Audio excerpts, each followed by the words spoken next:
Well, good morning from Bailey Line Road. I'm going to be doing some work on my truck today, and I thought I'd fill you in. It's kind of an unusual situation, and I'm going to be using a technique you've probably never heard of before. This is the floor. It used to have kind of wall-to-wall rubber mat on here with some felt underneath, but water got underneath. I didn't realize water was getting underneath, and there's some surface rust here. Some pitting. A few of these holes actually go right through. It's kind of interesting that it only happened on the driver's side. You know, the passenger side doesn't get nearly as much use, so it didn't develop a hole and it didn't get any water in it. So it's just factory. But what I'm going to be looking at today specifically is this hole here. This is bigger than the rest. The other holes are really just pinholes. What I'm going to be doing is grinding this out, replacing it with a patch of new steel, and then finishing the surface with some solder. Solder is actually a great auto body filler.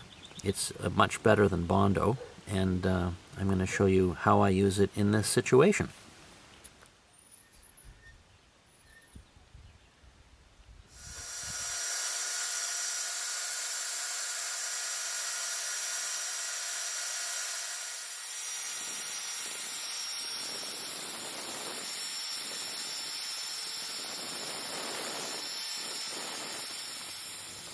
This is a view of the hole from underneath.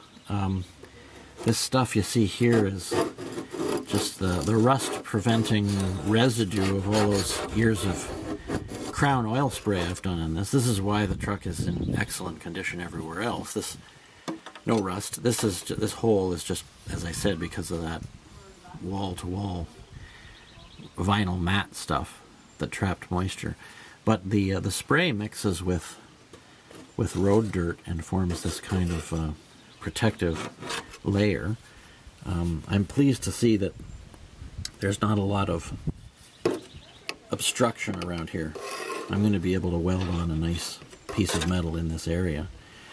Over here there's another smaller hole that I'm also going to be tackling at this time, and I'm just going to scrape off the stuff that's here now and get that ready to go as well. So I've just finished grinding the edges just to get rid of the feathered rust area, so I've got full thickness metal, and then I'll be able to weld to that and then finish up with some soldering, as I told you about before.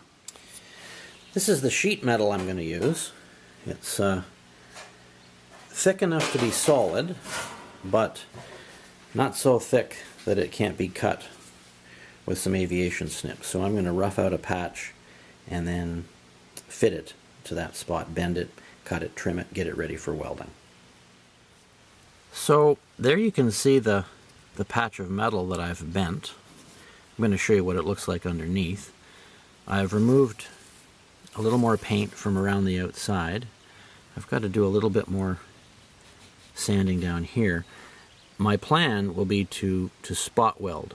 So a little zap of MIG weld, maybe every 1/8 of an inch or so all around the perimeter to secure the patch. Now it's just a floor. I could leave it this way, but I want to make it as good as I can, so I'm going to fill in this area with solder, as I explained before, and sand it. And if everything goes right, it should look perfect when I'm done. It should just look like all the metal around here ready to take some primer and paint. But let's go underneath right now, and I'll show you what that patch looks like from below.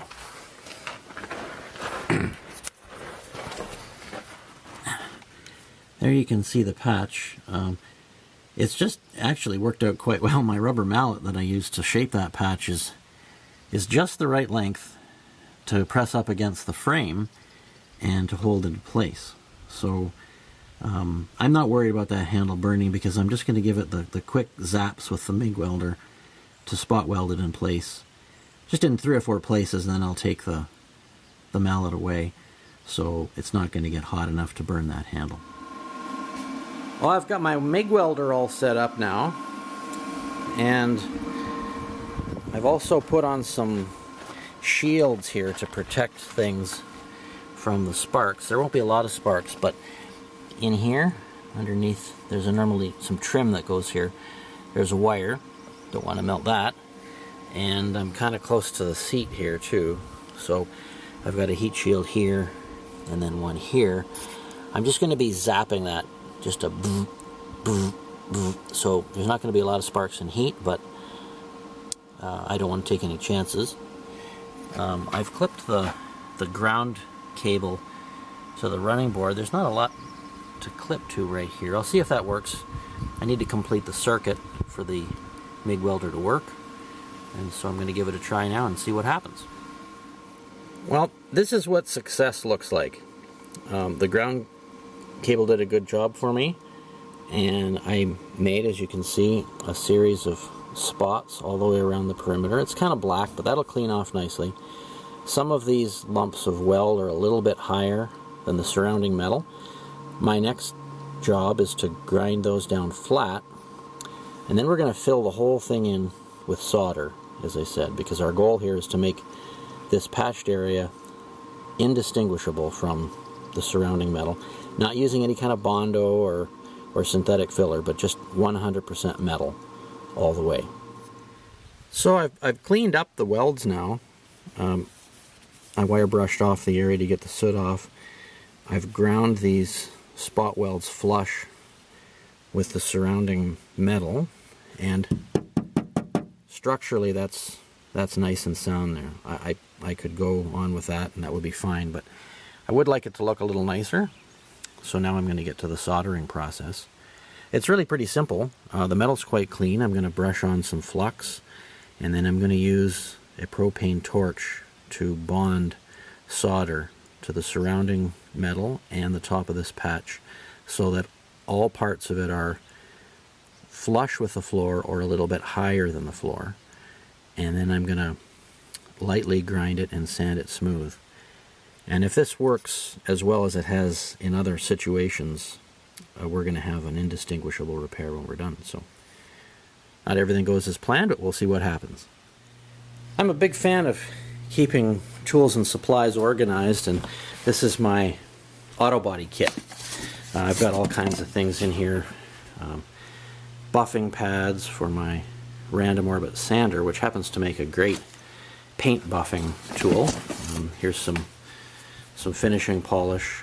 This is the stuff that makes repaint jobs look like a new car. What I'm after right now is this stuff.